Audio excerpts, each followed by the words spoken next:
Second half of the show and hour number 3 starts right now on Ramon, Kayla, and Will as we broadcast live from Tennessee Titans Training Camp 2024. Alongside our NFL veteran Ramon Foster, Kayla Anderson, I am Will Boling, Kirby Allen Kirby, and Robert Walsh, our producers. And joining us here at the table live from St. Thomas Sports Park, Tennessee Titans offensive line coach Bill Callahan. Coach, welcome. How are you? Good morning. How are you guys doing? Coach. Good morning. We are great. Excited to get the pads on today. What are you watching for today in the practice field as pads go on? Oh, my God. We're looking for everything. We want it all in one day. So we're really anxious to watch the players come out, execute, and just find their way through the first day of pads. And we have a saying that we call setting your pads. I think Ramon understands this. You know, the first day you're in pads, you want to have plays that are attitude-like, that are going north and south, where you can really get good fits, really good contact points, and then let the players play. I mean, that's the first thing is crack those pads, get accustomed to the contact. And I think what's really, really important as you move along through the practice is the timing of the contact. You know, it's just like baseball.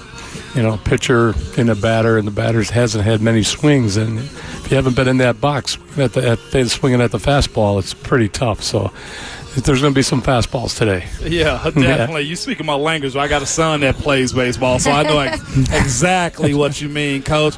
With that being said, you have a task that you've tackled before, and that's having a first-round pick that's expected to start early. What is your process with dealing with a guy like J.C. Latham? Because you have before at other places where high first-rounders start day one if all goes well. Yeah, so I think, you know, for him, it's first things first. It's being able to set your feet, be rooted, have a base, play with hands, and play with speed, okay? And finding that tempo and that energy to finish off and get accustomed to the speed of the game, that's the biggest point for him today. Yeah. Also this, too, you've been – O-line J, as some of our teammates call you O-line Jesus, okay, for a while. Oh, my God. To work 3HL did that for you, okay, where you understand and develop well. I have to ask you, from your time getting into this game, how has your teaching, because the athlete has changed so much also, have you had to tweak much as J.C. Latham walks out here early today, Coach? Yeah, I think so. I think any coach and any teacher continues to learn, continues to evolve.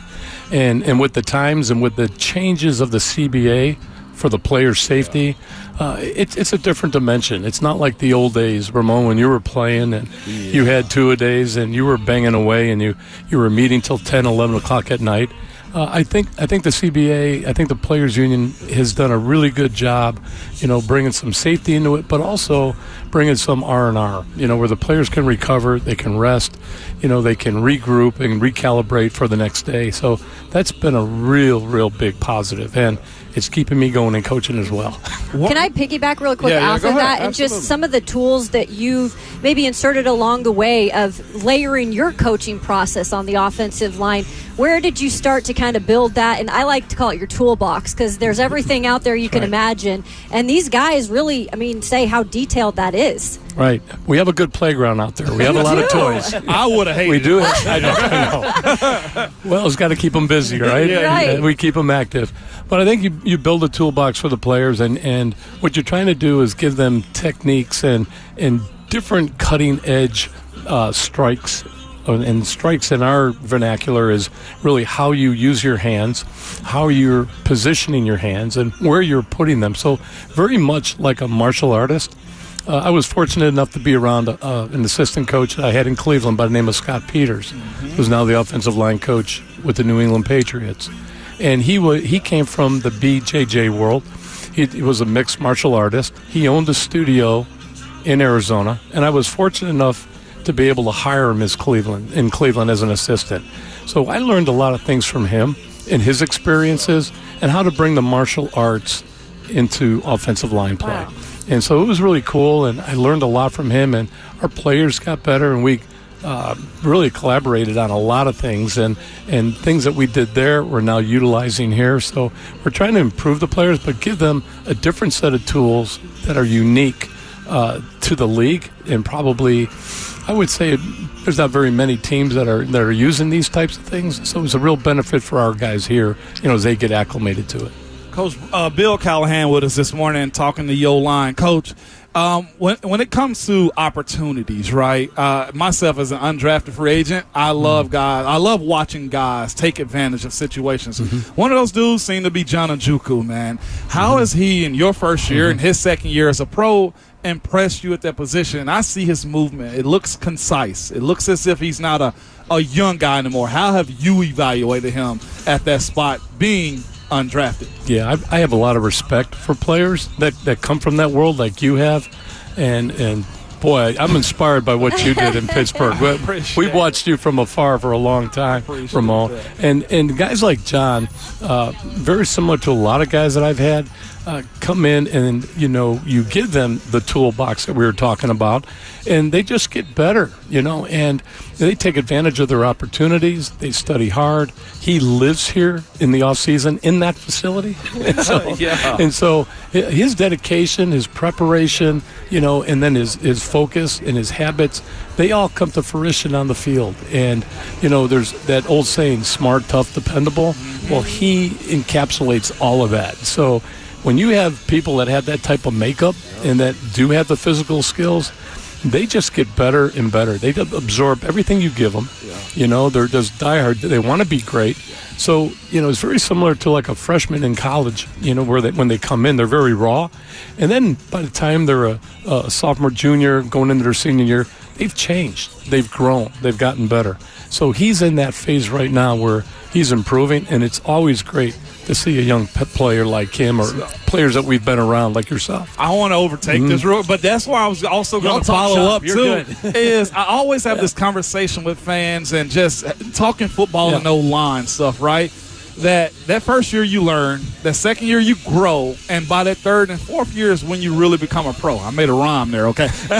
But is that how you somewhat see it, is we'll take our lumps early, and if they continue continue to learn to develop, is it about year 3 to 4 to you to where you see a pro, or have you run against them? Well, they're pros that make it, but in terms of playing at the higher level, okay? I think that's what you're speaking of. Yes. I think that does happen. It does occur. I've had a lot of players in my past that have been undrafted, that have improved, have gotten better, seen the field, playing time. That's awesome. I mean, that's invaluable anytime you can get on the field. Yeah. But to your point, guys like J.C. Latham, I was telling him yesterday, when you get a chance, I said, in 3 years from now, and you look back to your rookie year, you're going to look back at yourself and go, wow. Yeah. What was I doing? What was I thinking? Yeah. So it's a dramatic change. When it comes to MPF, Nicholas Petit-Frere, we've covered him a couple years here. Now, hopefully going to see him out on the field again. What's the traits you see in him, Coach, that you're like, okay, this guy has starting ability. He started his rookie year here at right tackle. Right. I love Nick. I haven't had the opportunity to see him as much because – in the off season, he had a little of a procedure in the off season that took him out of the off season program. He started out on PUP. I think we'll probably get him back on Friday, so we'll get a really good evaluation going forward. But I think it'll be important for him to acclimate intelligently because we'll be in the contact phase, so we'll have to ramp him up and get him caught up to speed more or less, and then let the evaluation take place with the preseason games. Well, Bill, you and Ramon have forgotten more about offensive line than everyone else here knows. You still get excited at days like this, just day one of Pats? Oh, yeah. I mean, how can you not? I mean, this is what it's all about.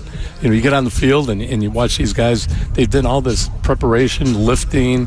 They've hit these sleds. They're tired of hitting sleds. Like Ramon said, they don't like them. They don't want to be on them. But it's necessary to build a fundamental technique. And so taking the drills out now into a live situation, I think now is where all the evaluation comes into play. And last night we were talking to the guys, and I said, look, just go out and play hard. I'm not worried about the mental assignments. So when we were scripting the runs today, we put in real simplistic concepts to let them just come off the ball.